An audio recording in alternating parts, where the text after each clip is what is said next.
So welcome the folks in person and online to the Global Center for Christ Consciousness. Please center for a moment for our opening prayer, and then we'll move into our service for today.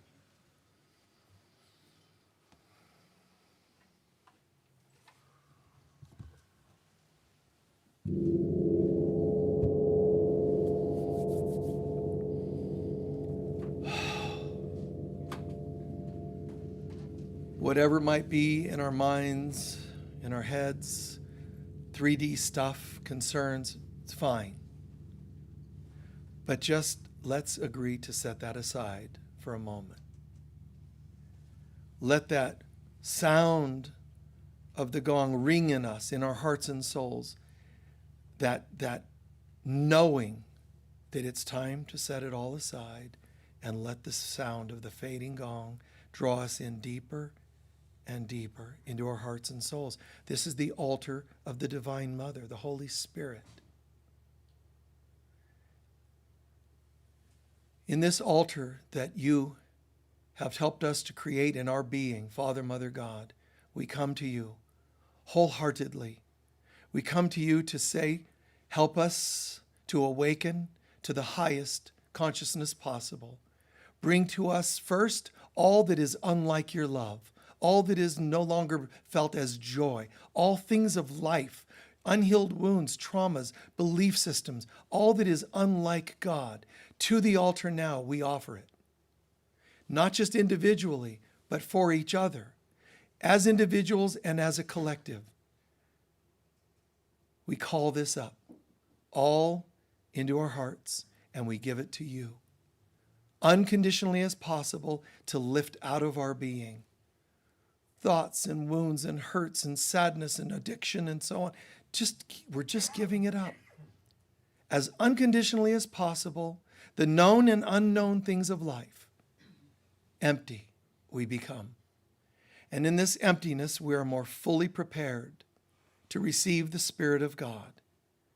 And we ask as a group throughout this world, as children of God, and we speak on the behalf of world leaders and religious leaders, let us all receive your presence, your love, your light, your joy, your oneness, and your abundance. And let us move into a new year where God is our Alpha and Omega. God is our first and last. God is with us through every decision, through every experience, and give us the strength to remember that presence even while we go through the 3D stuff that feels so convincing. In advance, we give thanks, and so it is.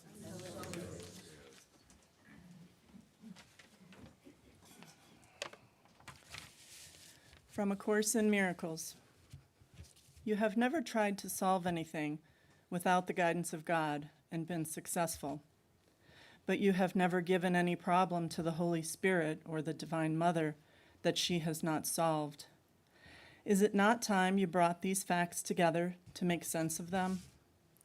This is the year for the application of all that the inner Christ would teach you, for the concepts are mighty forces to be used and not held idle by.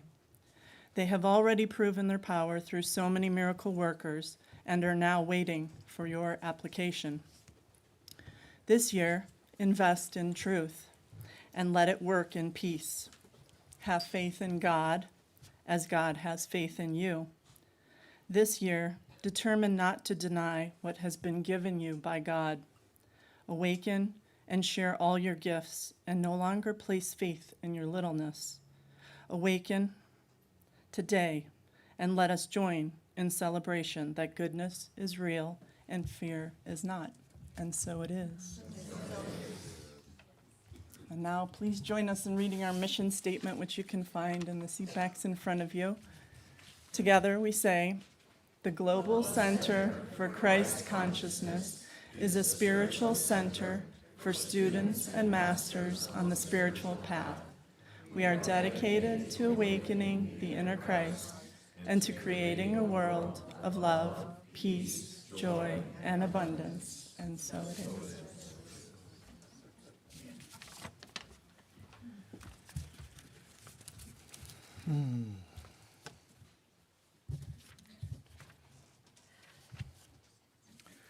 Okay, thank you. Let us please start with, got our announcements that I got to make later. Whatever topics you want me to cover today, anybody please? Sabotaging. Self-forgiveness. Okay, hold on. Okay, hold on. Okay, confusion, yep. Interconnected empathy. Forgiveness. Okay, one sec. Self-forgiveness. Hold on. Self- Wait. What was the gal over here? Somebody over here? Yeah, I'm already having to work on that. Sorry. So after that, there were a couple here. Hold on. I'm still needing to go back to these over here. One more time. Self-forgiveness. Okay, and there were a couple. 3, I think. Yeah, thank you. In this section. Anybody else? No. I got to go back in chronological order. Then somebody over here. Anybody? Anybody? Your turn. Individuality and oneness. Okay. Thank you. Yes. Don't thank me. I'm not going to go there anyway. No, I will try. And just so you know, it's a playful thing when people are sharing thoughts. And I'm not being rude when I tell you wait. But wait. Because I'm trying to respect, there's some people that said something and I say hold it. When I'm saying hold it to that person doesn't mean I want a bunch of new things added. We're still waiting for them, but so wait, everybody. It'd be helpful if you wait till I catch up because things are downloading as you're sharing them, so I have to sort of. And plus, I want to honor all the requests as best as possible. And the word forgiveness came up a few times in self-forgiveness, forgiveness, and so on. Individuality, individuation, self-sabotage, and also interconnected empathy was one of them. I love this. I mean, it's such a variety, but yet they're all connected. Forgiveness is the most powerful tool that anybody can be practicing. You could think it's meditation. Meditation is the key. Listen, if you're not a forgiving person, meditation can do no good for you. That's right. But you can be a forgiving person and never know how to meditate and still meet God. Forgiveness is the most important technique. Now, that doesn't mean I'm anti-meditation, not at all. Because it's almost like forgiveness helps you clear out the old, and meditation is the next step.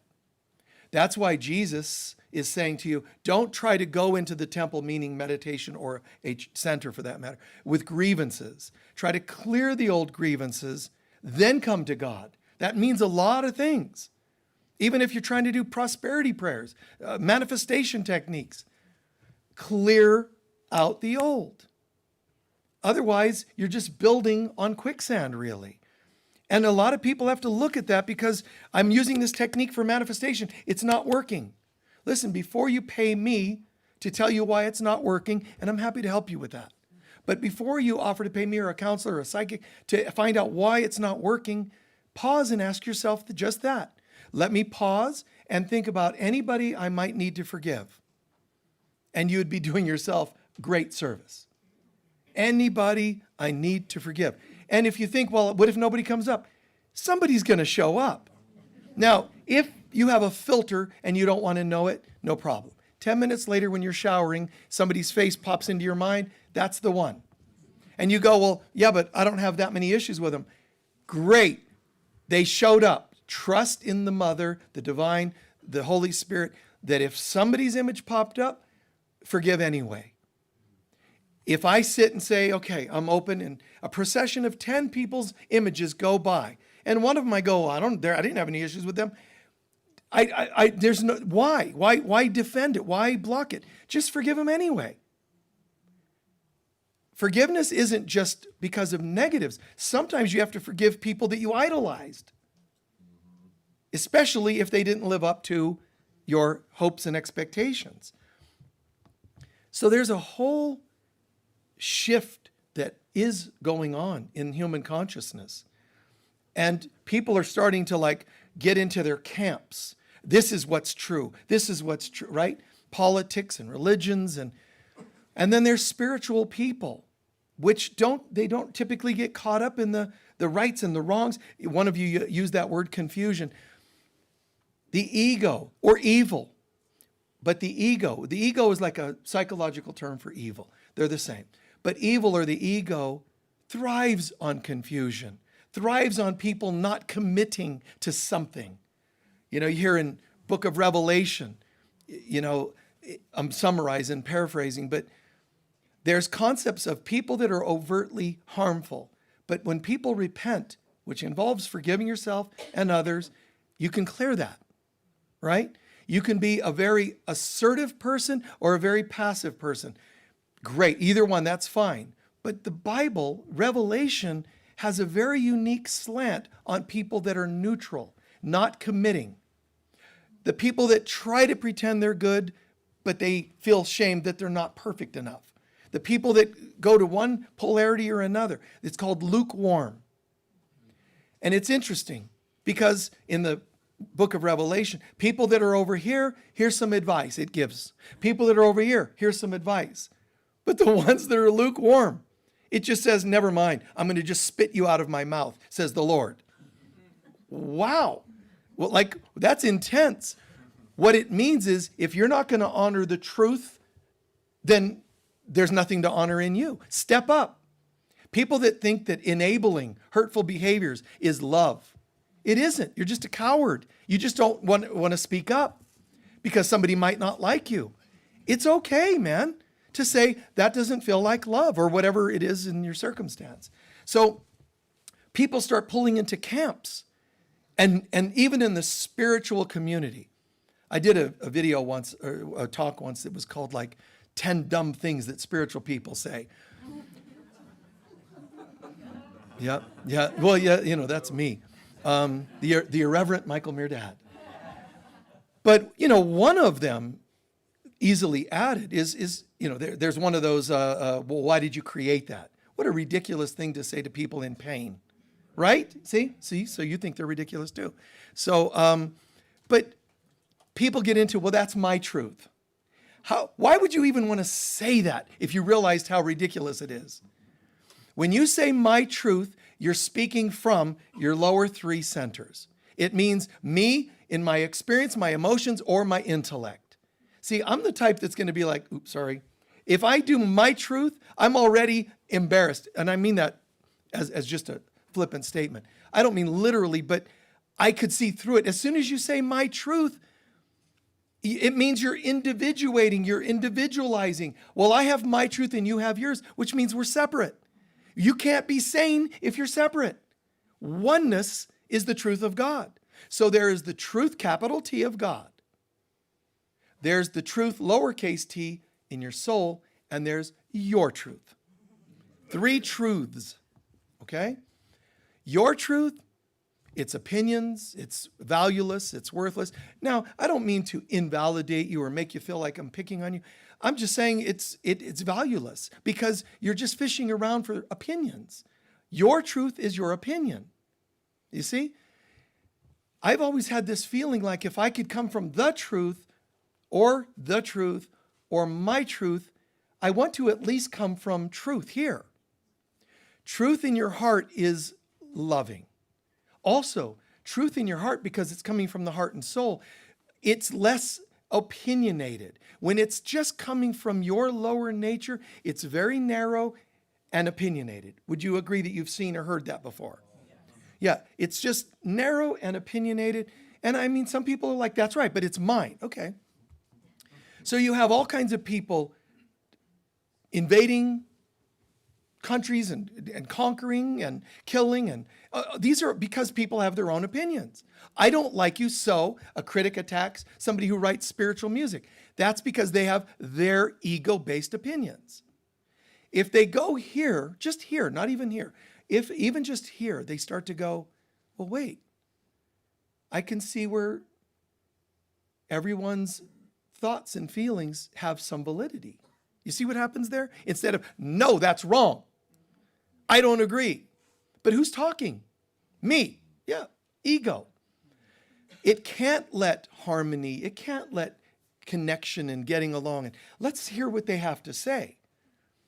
That's where we've lived for millions of years, and it's got to come to an end. But if people the more afraid people are, the more they have to hole up in their little opinions, because it feels a false sense of safety. It might be wrong, but at least it's mine. I'm like, well, no, if it's wrong, I don't want to be in a wrong state of mind. I don't want to make opinions of gender, race, or whatever it is that goes around on the planet. So when you start to get into the heart, it's an air quality, earth, water, fire, air. And the heart, and one of the air signs, let's say Aquarian, is one of the key words is humanitarianism. It kind of means connecting with people more. Instead of I, it's we. And then this is thee.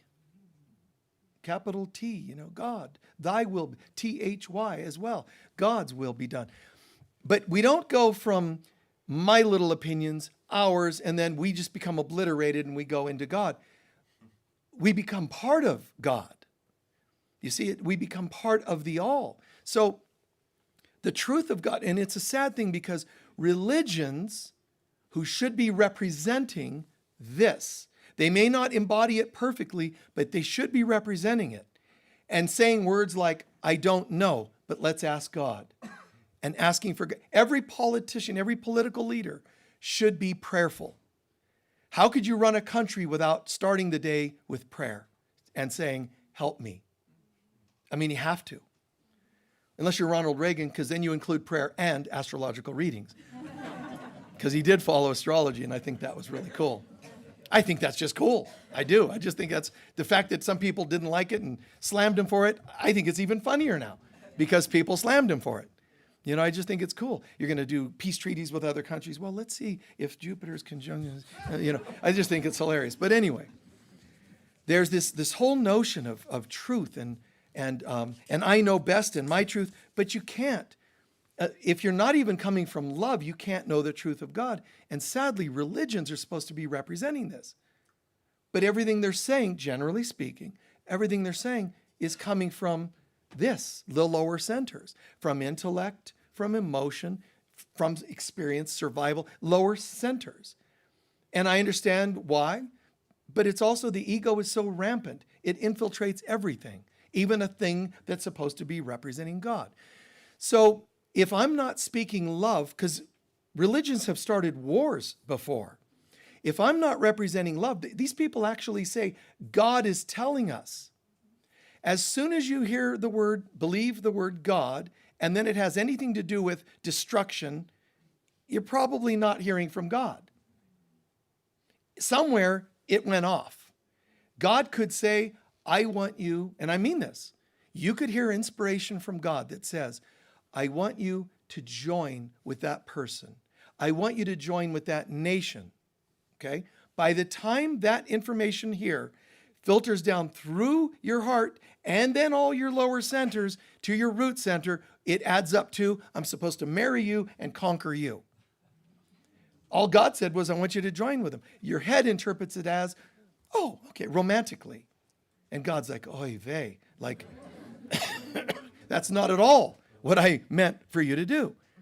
Join. Oh, have sex with? No. Join with that country. Oh, I have permission from God to conquer them so they can join us. You see what I'm saying?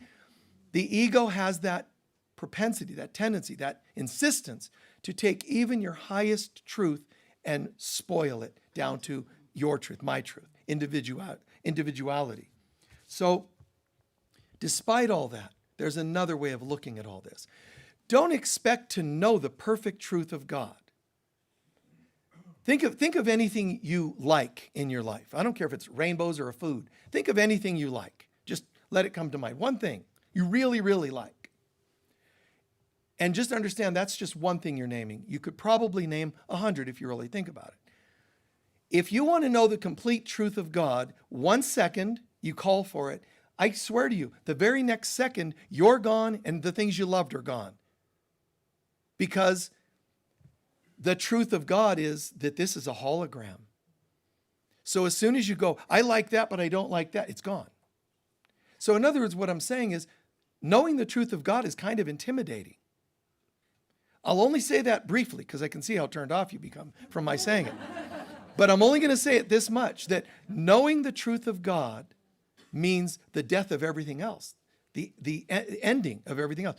Not its ending, but ending as you know it. So it's not that fun.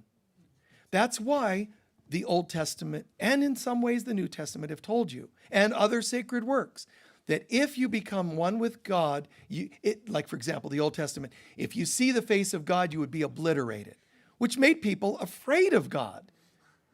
Now see, a mystic, a Buddhist as well, would probably understand that to mean, that's cool.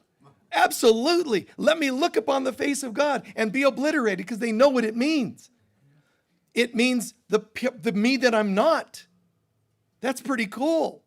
See, a human goes, oh, but what about my kitty cats? And what about you? And God doesn't like cats. Apparently, and then you make up some stories about that. And religions that, anti-cat religions,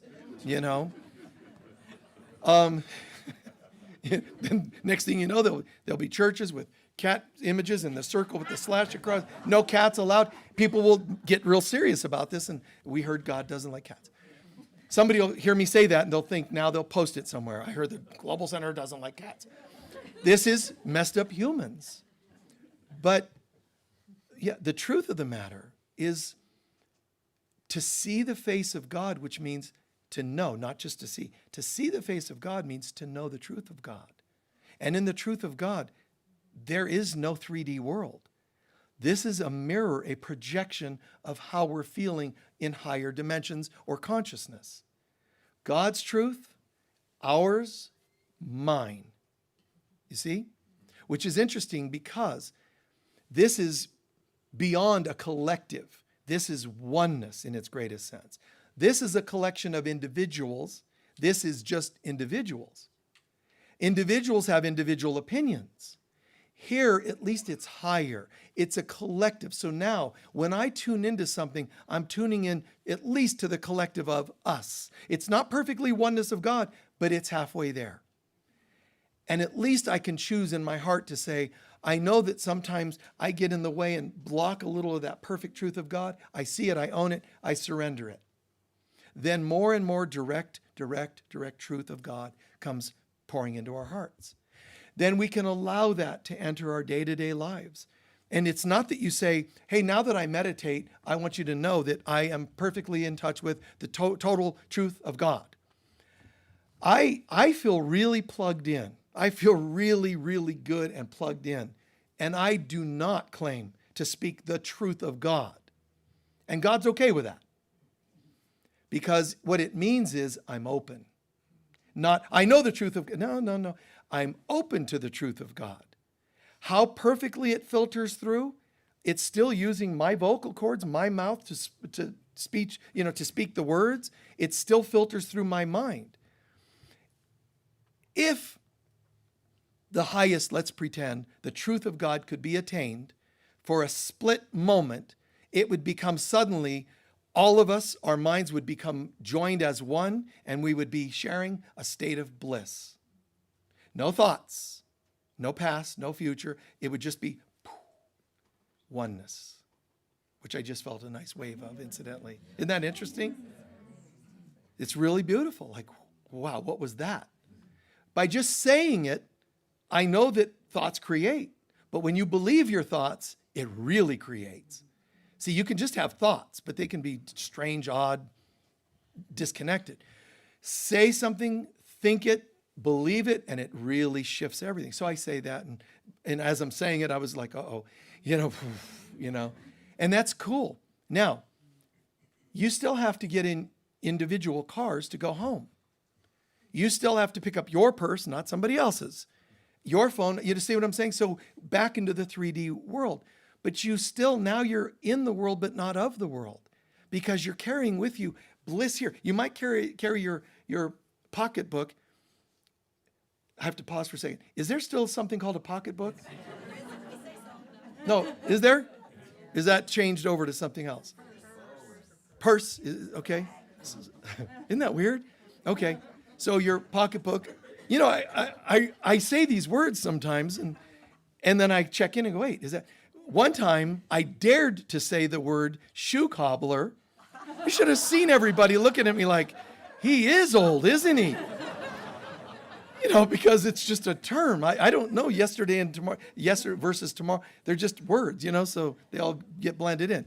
So your purse, wallet, and whatever else, you've got these 3D things, but just like you would carry that, your ID, you also have this other thing in you, in the core of your being. And you can walk out of here just high, but you need to be in your body to drive your car. Fair enough. But then comes a call that's alarming. Then comes a text that's upsetting. Then you see what I'm saying? In the world, trust me, just as God knows your soul, your ego knows your body, your humanness. And just as God is always calling you home, so is the ego always doing the opposite, disconnecting you from everything. So these issues, these challenges, these life's tests, and these moments of attack and whatever, that's not accidental. That's trying to wear you down, and it's trying to make you disconnect from the truth. So we talked bliss for a second. There was a wave. Great. Now holding it is the next thing. Feeling it once is one thing. Holding it, feeling it, experiencing it, and try to get that to last as long as possible through the day. Some of us go, I felt that all the way into my sleep that night. Beautiful. Others are going to say, I didn't even make it out the door. So I realized, oh my God, I forgot to this. And I went back to get my glasses. They were gone. Then I started realizing, which one of these people look like glasses thieves? And my mind went into all this stuff. And you know what? You still deserve God's love, our love, support, forgiveness, but take it out on somebody that you lost your glasses, and you'll be told to leave. To feel wounded is one thing. To take your wounds out on others is another thing. You still deserve love, forgiveness, compassion, yes, but also one extra piece, which is being told no. And that's how we have to live. How can I be in the world, not of it? How can I be plugged into God and still say no when your kids ask for something that's not healthy for them? Somebody else in the world, anybody, asks you to do something that's not right for you. You see? And you don't have to say, because the truth of God says no. And the Bible says, and the Upanishads say, you don't have to quote and throw things at people. Is the truth that you know, as you know, integrated in here and what's true for you? And some people say, well, I still don't know what God would want. It's kind of simple. What would love do?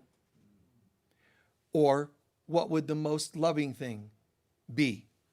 See, using whatever works for you along those lines. Some people would say, what would Jesus do? That's a tricky one. I think it's a nice thing to try, but what would Jesus do? That's a little challenging because you can't imagine which car Jesus would want you to buy. Which one would Jesus buy? He would just buy locate. I mean, he wouldn't buy a car. So it's not as practical and applicable as you might hope. Serious, Or, what would Buddha do? Buddha, which car? And I do not care. I am not attached to either. So you might want to say, what is the greatest good? There are some wordings that you and I can choose that would be very right for us.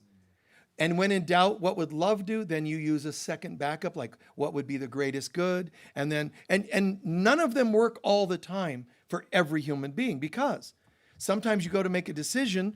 Let's say I'm having a challenging partnership, marriage, and I have kids. It's time, man. It's really horrendous here, and it's time for a divorce. Oh, well, what would be the greatest good? It's a tough one because if you take greatest good, it means for everybody.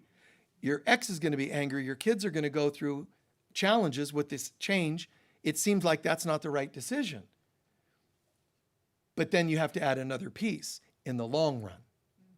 The greatest good in the long run. Because of course, often in this world, temporary comforts seem like the direction, but you're not supposed to be asking, what would be the quickest comfort? When you say the greatest good, be sure to add in the big picture, because that would mean, could mean, often means, and usually means temporarily a little ouch, but it ends, this will be the best thing. Do you see how I transition that? What would be the greatest thing today? I've got a tooth that's really, really bad. It needs extracted. I've got infection. The greatest good? No, that would be kind of painful. God wouldn't want that for me. You know, now you're living and your jaw becomes infected. Greatest good? Go get it done. Yeah, but it's going to hurt. Yeah, I know, temporarily. But tomorrow, healing begins. You see what I mean by that? So sometimes you got to push through. Some of us don't want to get a chiropractic adjustment. Do it anyway. Yeah, but oh my God, it freaks me out to hear those bones cracking. Put on headphones, listen to something else. Like, go for the greater good in the big picture. And I know people have, like, yeah, but what if? And what if what? Well, what if a chiropractor breaks my neck when he's adjusting it?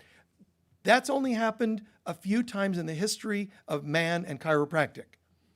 Far more people have died following surgeries and AMA recommendations than getting a chiropractic adjustment. But what if you're one of them? What if you're going to be the one for this decade?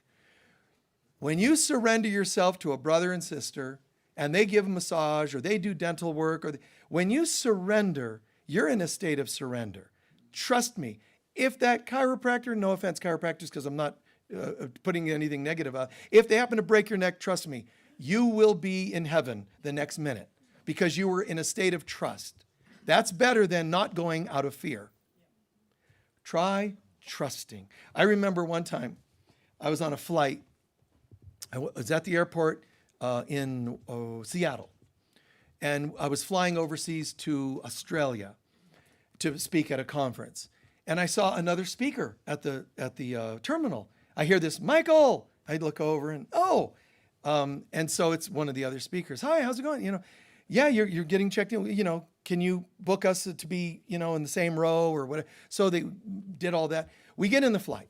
The flight's taking off, and it's like, something's burning, which is not a good thing to happen on a flight. Something's burning, and then this other speaker looks over to me. Do you? Yeah. And I'm looking at the flight attendants, and they're going, and that's always of concern. Then you see this. There's clearly fire smell going on.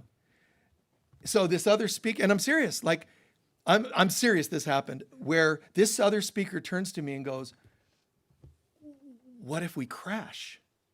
And I said, if we do, I promise you, this day you shall be with me in paradise. Isn't that great? Just turn it into something cool. Now, was I looking forward to such a thing? No, but when other people are scared, somebody needs to show up. You need to be the mom, the dad for the group, the police officer, the fire, man, woman, or whatever, emergency person. You need to show up. I know it's not always easy, and you're allowed to say, not today. I'm as panicked as everybody else. Find another miracle worker. And trust that God will be able to find someone else. But do your best to be the person today that makes a difference. When everybody's complaining about politicians, try to be the one to go, yeah, but I understand. And just plant this. I don't mean fight them. I mean just be the presence of peace. Be the peace you want to see in the world. It doesn't help to add to the gossip, to add to the fear. It really doesn't. In fact, it's opposite. It's adding to the destructiveness, the hatred, and whatever else. It's bring something different. So in that moment, I was also like, wow, something's burning. So we had to land and change place. But something's burning. And of course, something needs done. Like, let's land. But panicking isn't going to help. Smiling. And I've told this one story many times. But there's a gal that sat next to me once, and she was an older woman. I say older. She's the age I am now. But she was an older woman. Oh, God bless us all. So she's just like this.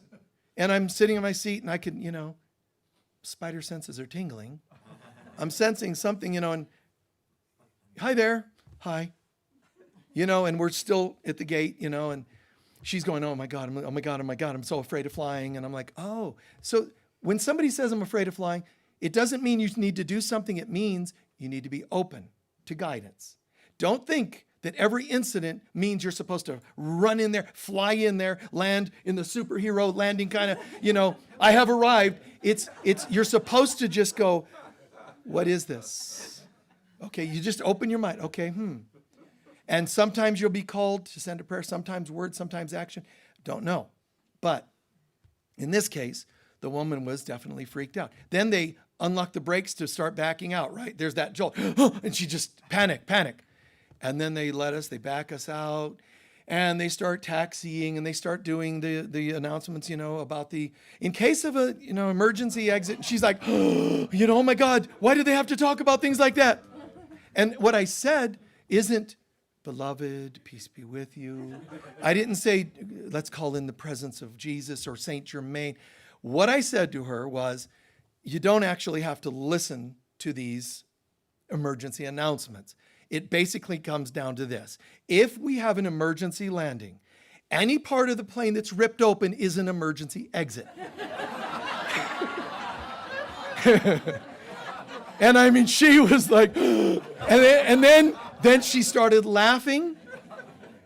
And then we're both laughing. And the next thing you knew, we were leveling off. So you don't know. It could be the opposite of that. We could have been doing prayerful affirmations and mantras and whatever. But are we open to hear what's supposed to be done? Are we even open to what would you have me do? We should be starting every day with what would you have me do? And my saying to that person, just like the one, you shall be with me in paradise. I just pulled out a Jesus quote. Like, hey, if this is our crucifixion, you shall be with me in paradise. It was fun, funny, and fit the moment to another spiritual teacher that would get it. I couldn't have said that to that woman. It wouldn't have made much sense. But to say any part of the plane that's ripped open is an emergency exit, you have my full permission to run out that hole in the hull or whatever, Yeah, just think of it as a hole in the sky and you're up to, out. So sometimes that's what's needed. Calmness other times. Sometimes prayer. And you might be thinking, but I probably should do more. Shh. Try to remain prayerful. There's a saying in some groups. Sometimes when in doubt, just do the next right thing. Whatever that happens to be. What a lot of us underestimate, even when we are having readings done or do readings for others, we often assume that we're supposed to come up with an answer from our head. Anytime your experiences, now don't get me wrong, there's a valuable time for your experiences and your opinions and your feelings, lower three chakras.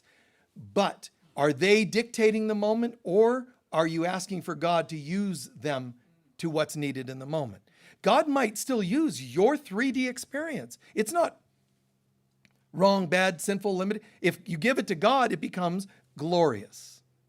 Somebody else might not have thought of using a punchline to a woman who's terrified. You see? But yet God was able to go, in this moment, one of my children is afraid. And Michael's got a pretty good sense of humor. Let's throw him in there. He might be able to help. You see what I'm saying? Like, God will use that you're a single mom or a married mom or not. God will use the this or that, your race, your height, your hair color. God can use any of it, but are we surrendering those things to God to be used? Use me as you will. That's the highest divine feminine prayer is use me as you will.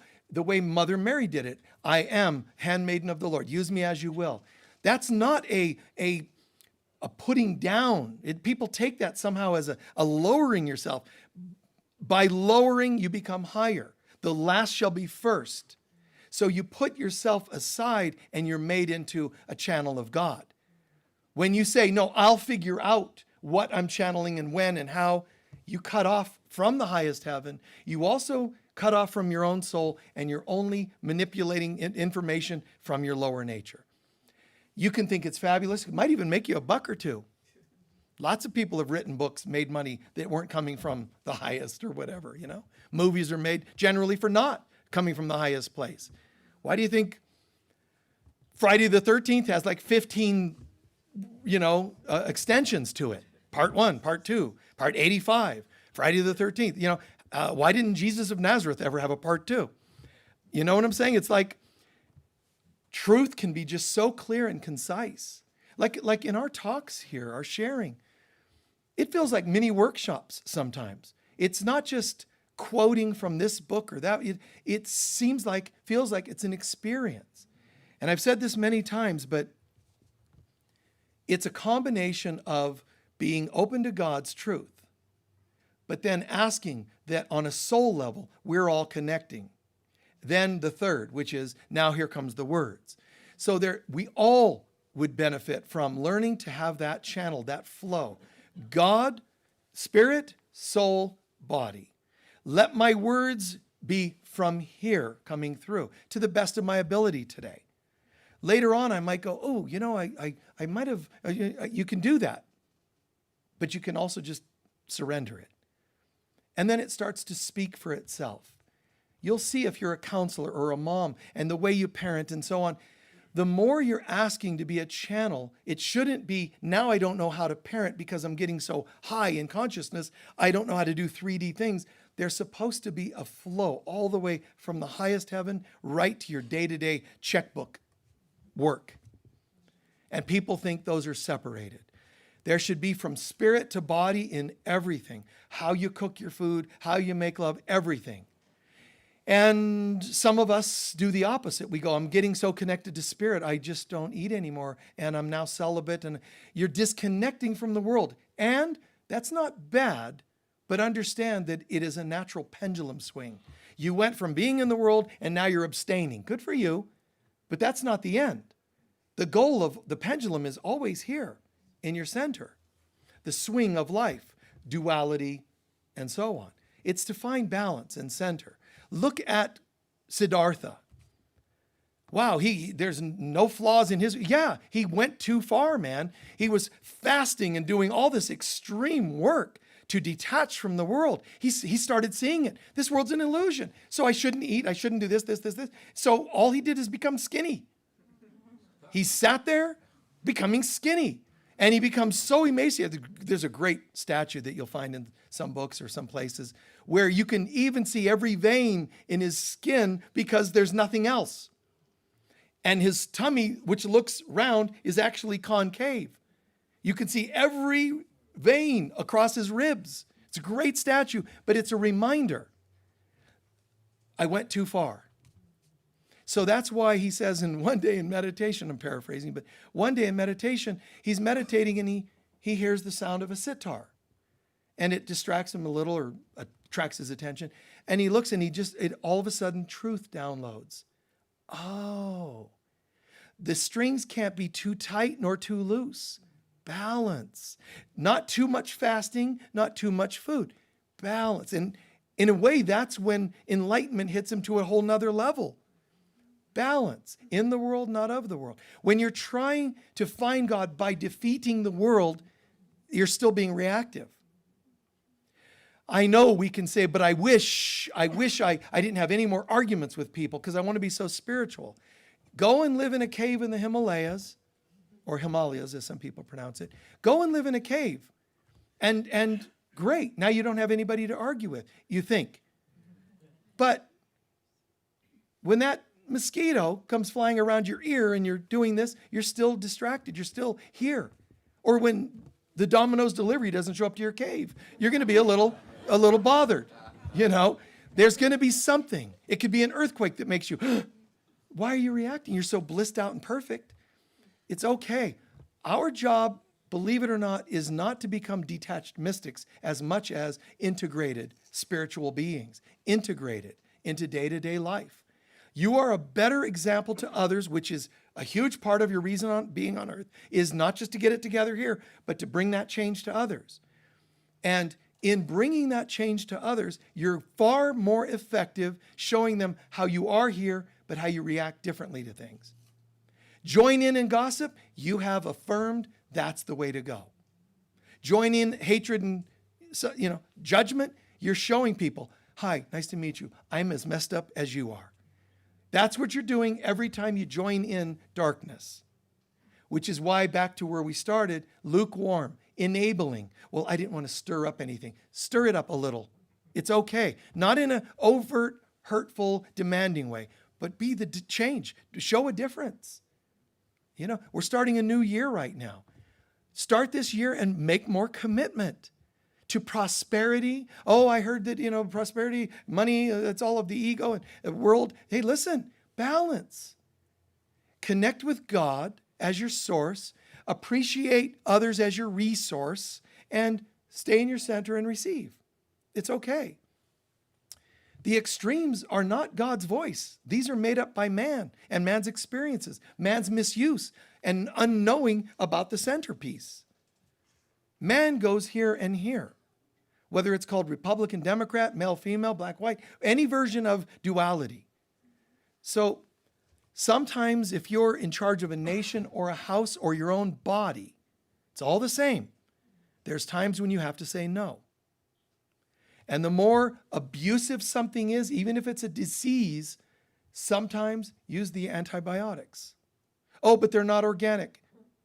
Let's talk about organic after your illness is gone.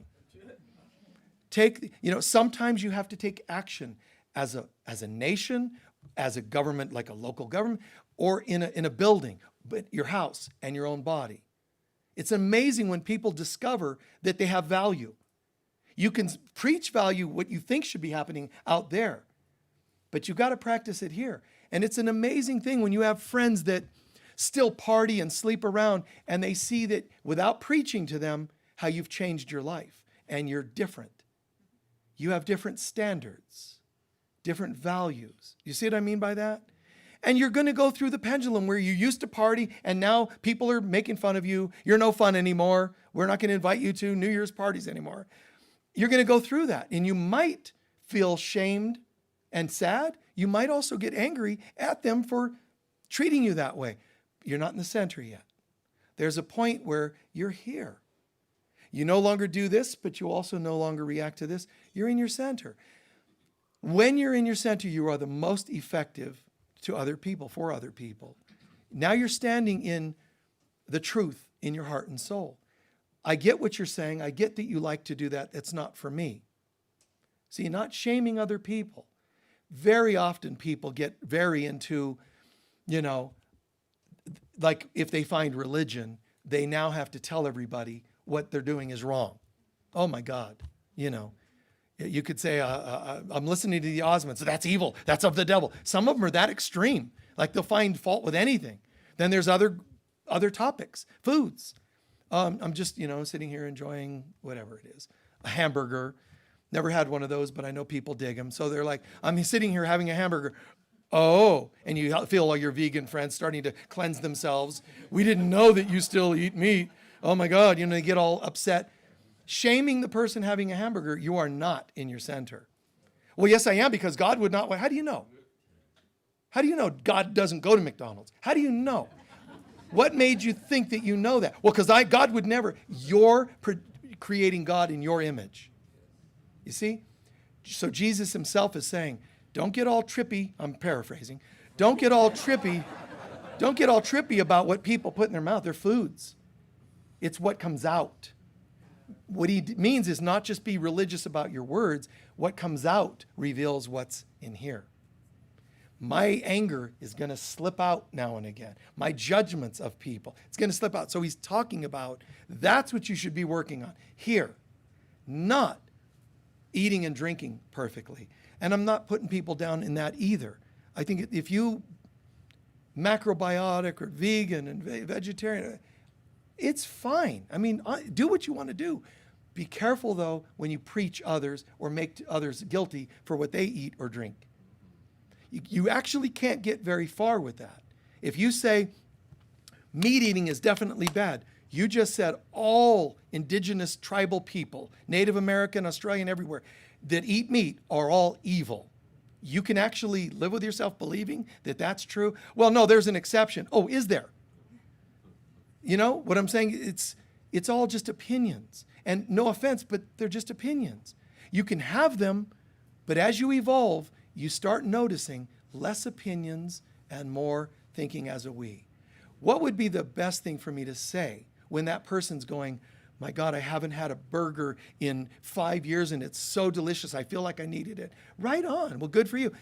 See, some people would think that's wrong and evil to support them in eating a burger. You know what? It's not a person eating a burger. It's a child of God that's hurting today, feeling already scared and ashamed that they're breaking down over a burger. And you're there to say, today you will be with me in paradise. You see what I'm saying there?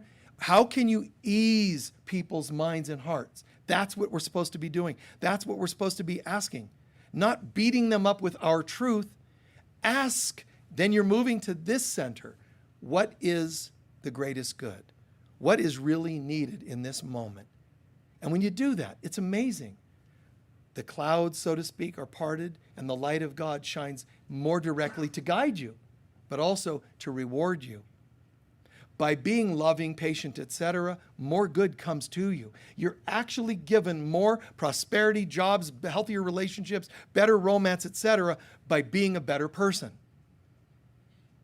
It's not a lotto that, God, it landed on your number today and God gave you a gift. All these things are reflections of consciousness. Be nicer, be more loving, be more patient, more good comes to you. It's not just your vision board. I mean, how much good can that do if you're a jerk? Right? This is something I'm going to create. The vision board of the jerk. And I want all these really cool things, but I will not do anything to open up to them. It doesn't make any sense. I'm going to share something with you as our meditation, I think. So instead of going into a full meditation, we're going to close our eyes and just absorb this poetic concept, okay? Please take a few centering breaths.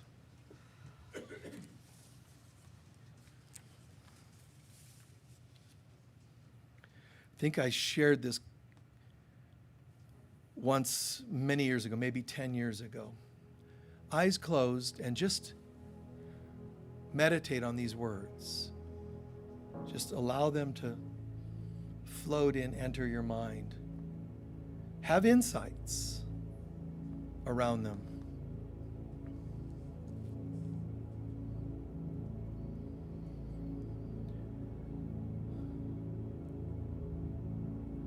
There's this famous painting. It's called The Truth Coming Out of the Well. And it's an amazing painting because it has all this like story behind it. So it's like a legend. Once upon a time, the truth and the lie meet each other. And the lie says to the truth, it's a marvelous day today. And the truth looks up to the sky and looks around and says, yes, it is. It really actually was a beautiful day. So then the two of them hang out. We agree. Beautiful day. And then they walk and they arrive at a place, they arrive at a well. And the lie then says something else. Now it's to the truth. The water in this well is very nice, isn't it? And the truth says, yes, it is. And then the lie says, let's take a bath together. So they bathe together. They enjoy the waters of the well. So everything seems pretty copacetic. But the truth is starting to get a little suspicious. It does test the water. It seems like the lie is telling the truth. The water is nice. So that's why it was willing to get into the water. Suddenly, the lie gets out of the water, puts on the clothes of the truth, and runs away. Now, quite furious, the truth gets out of the well, runs everywhere to find the lie to get back their clothes. But the problem is the world was seeing the truth running around disguised as a lie. The lie disguised as the truth. So it becomes like confusing. The world is seeking the naked truth. But what we have is a lie disguised as the truth. So the world then turns its gaze away and it says, we can't stand because the truth is now naked. We don't want to see the naked truth. We'd rather see fake truth, a lie dressed up as the truth. So the truth, distraught, returns to the well and disappears inside the well, forever hiding there. But it's hiding, it feels ashamed. Since then, it's said, and this painting sort of reveals that now the lie travels around the world every second of every day as though it's the truth, dressed, disguised as the truth. It satisfies the needs of society because the world, generally speaking, harbors no wish to ever meet the naked truth. The world would rather know a lie disguised as the truth than seeing the naked truth. So the moral of the story, obviously, and I'll share like maybe two levels, but the moral of the story in part is that the world has most things backwards. Lies are treated as truth. Truth is treated as lies. Truth is kept hidden away as though it's too shameful to bear. But let's look at our own lives. How have I done this? Dressed somebody up as though they were the truth, married them to find out there was a lie. Thinking I was in love, but I lied to myself. Thinking they loved me, but they lied. When I'm going and taking on a job that disguised as a great soul's purpose job, but it isn't actually resonating with your heart. But I'd rather take the lie so I have an income. Look at where we've done this. And certainly not to beat yourself up over it, just to see it.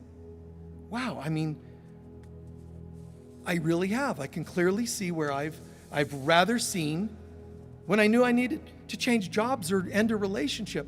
Not doing it means I was more willing to hide the naked truth and live with the disguise. See? Where have I done that? If you see a tangible experience, an example of that, forgiveness is the key.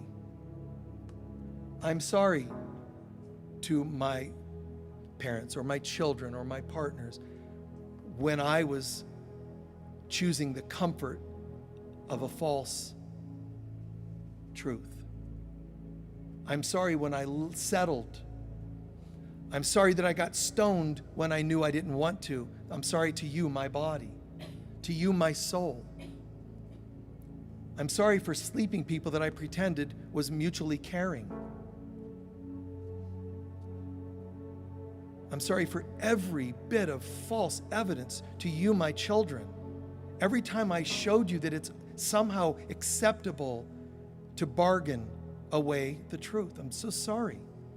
I was afraid. I was being weak. But now I'm back. To kids, I don't care of any age, to parents, whomever, I'm here now. And I'm choosing to live the truth of God as best I can by finding it also in my own heart and soul. At the very least, I'm coming back to my heart, guided by God into my heart. When something doesn't resonate with my heart, which is the greater good for all in the long run, which is a place of love, valuing myself, this is where I'm coming from now on. This is my commitment for a new year. I don't have to kick down any doors. I don't have to preach it to others or prove it. I'm just going to choose to feel it and live it. So I call upon you, Father, Mother, God, to guide me in this endeavor. I will not hide in the well from shame. I will not punish myself or try to for ever having bargained away. No need. I see it. I release it. I've learned from it. And now I got it. I am willing to see the naked truth. Literally, my body and body parts that I'm ashamed of, that I judge, moods that I have, that I judge, addictions, all of it. Let's see it all. Let it all be washed clean in that well of truth. To you, Father, Mother, God, I give all of this. And it is not too much for you to bear, I know. It's a little much for me to believe I can do this, but it is a belief I choose. So I'm handing all of this to you. All that makes me feel too exposed, I give to you. Because beneath the shameful, seemingly shameful me is inside one that have judged myself somewhere. And hidden behind that is a holy child of God. And that's where I'm going from here on. I am as God created me. I will to be the Christ on earth. In mind, body, and soul. And so it is.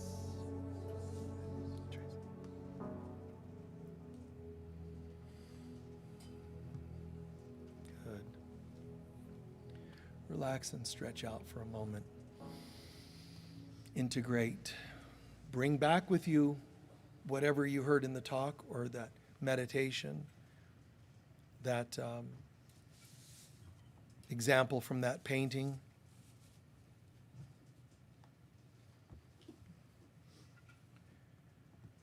Okay. I think the painter's name was Jean Jerome from like 1890, if you ever want to look it up, because there's the story around that picture. Kind of like Plato's cave. There's a story, we've talked about that. There's sometimes these images, these poems, these songs that have a cooler, richer history behind them. So can anyone share, what did you learn or hear or experience today that you would say that, the most beneficial, most helpful to you, most important for you and or in your day-to-day life? Yes? I can still drink from the well of truth. That I can still drink from the well of truth. Absolutely. Yes? I like what you said when you said that you have to empty out your vessel, and I kind of related that to a pocketbook. Mm. We all come here with a pocketbook Yes. issues that we Yes. want to empty out. Right. You don't go to your cobbler. Go ahead. Empty out your vessel. You learn to empty it out, Right. and when you do, you bring God in. Yeah. Yeah. Everything. Empty out. Like all the Zen Taoist concepts of how can you be filled with spirit if you're already full with your own opinions and thoughts and experiences?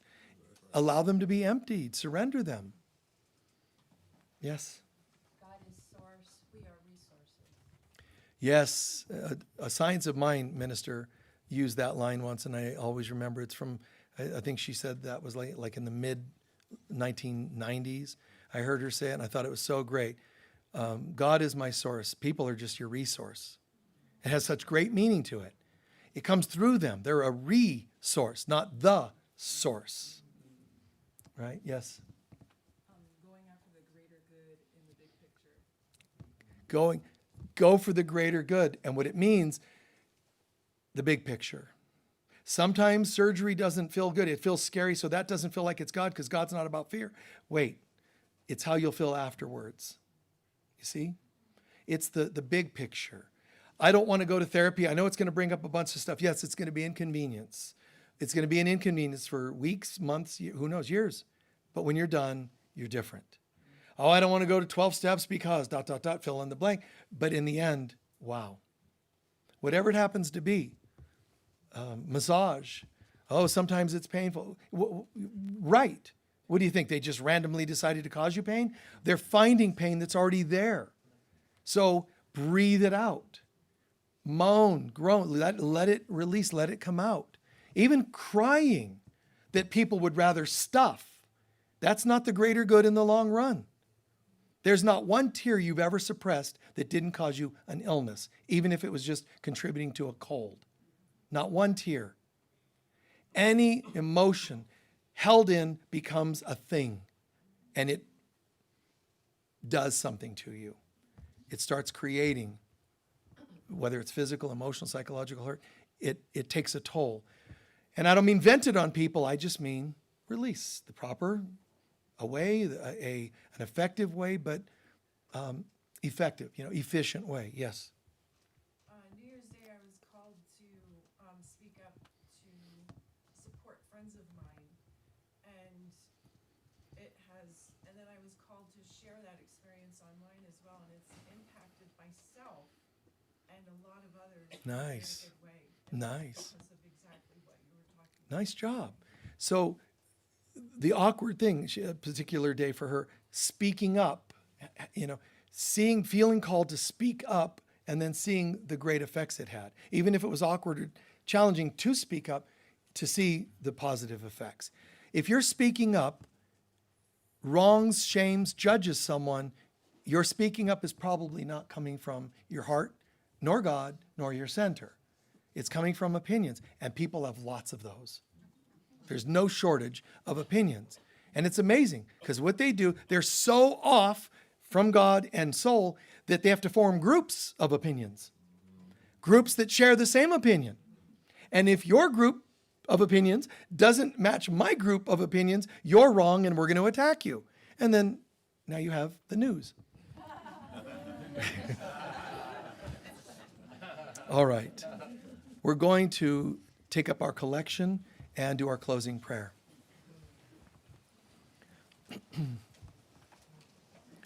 The folks that you see standing are ushers, but they're also chaplains. So at any time, if you're feeling a personal need to talk to somebody, have some prayer, counseling, these folks would be good choices. There's also chaplains. Wave your hand if you're a chaplain without getting up. That is not an usher right now. There's other people you see with their hands up. They would be good choices as well, okay? But these folks are available to you.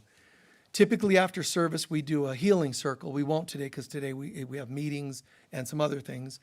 But if you're like, darn, I really needed some healing, you can still reach out to one of these folks and say, can you pray with me?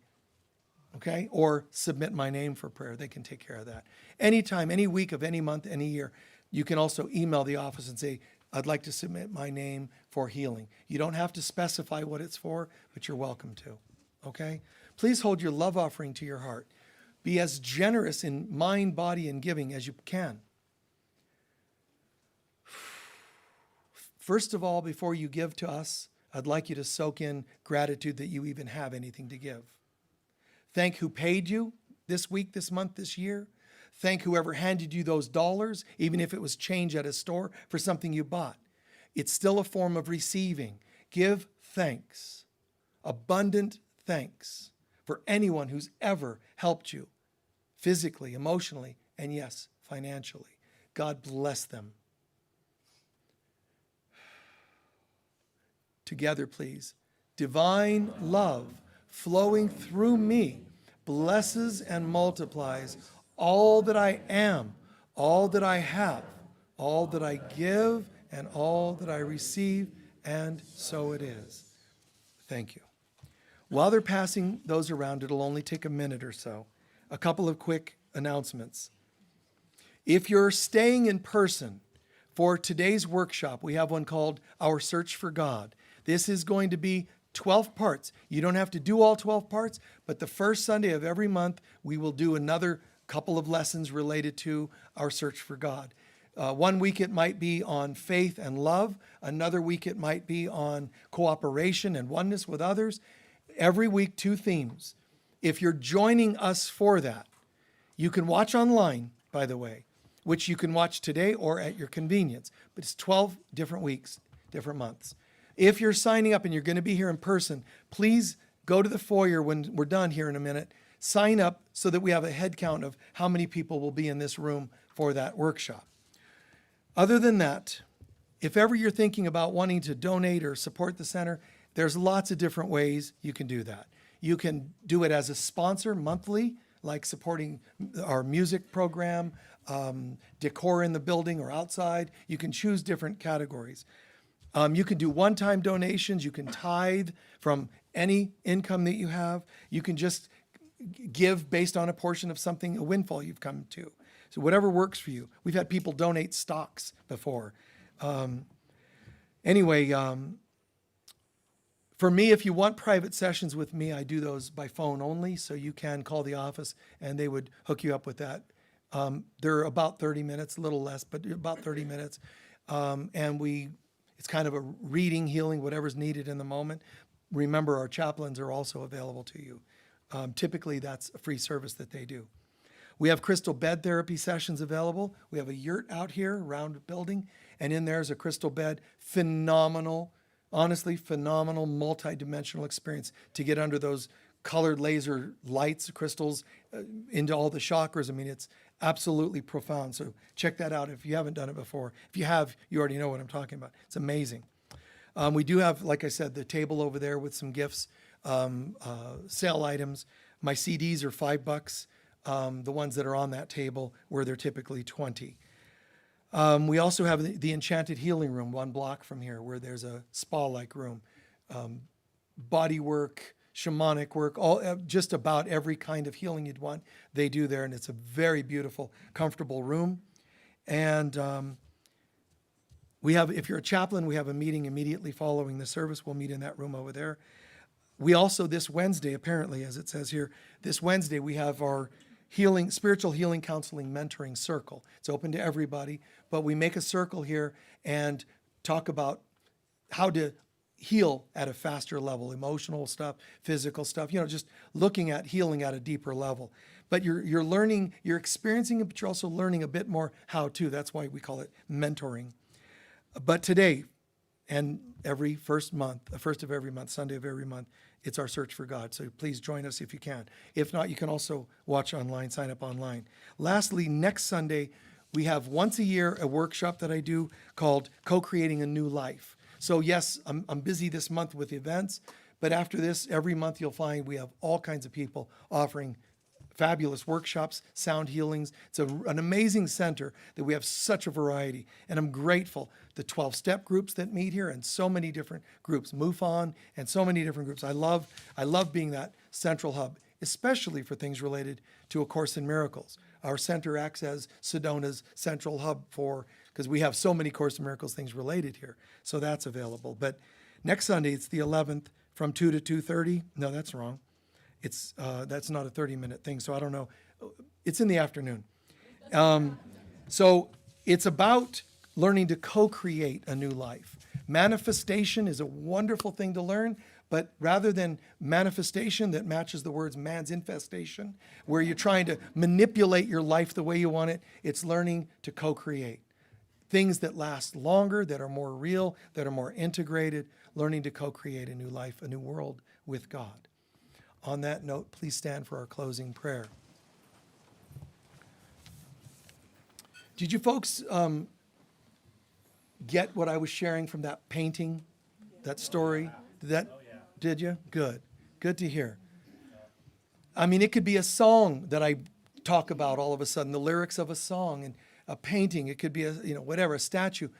There's so much of God's presence in so many things if unlocked to look at the deeper meaning. And everyone here has had those meanings, those downloaded to them, epiphanies.